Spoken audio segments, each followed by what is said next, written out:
I am the Tofu Golem. Please enjoy the video. In this video, I will explain how to make juice ice pops. First, select your preferred fruit juice.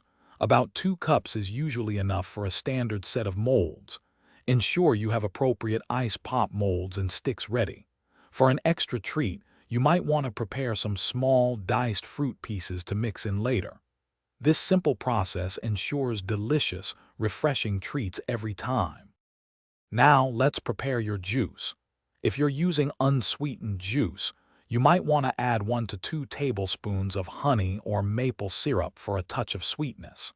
Feel free to get creative by mixing 2 or more juices to invent your own signature flavors. If you're including fruit pieces, gently stir them into the juice now, making sure they are well distributed throughout the mixture.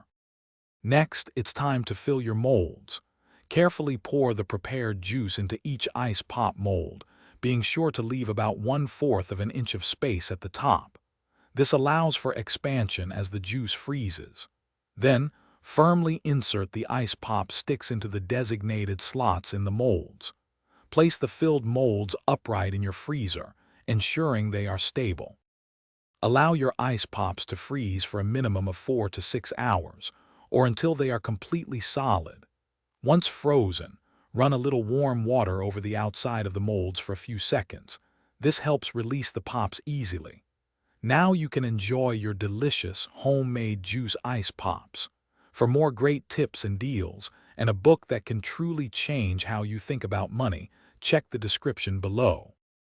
Thanks for watching. Consider subscribing if we helped you today.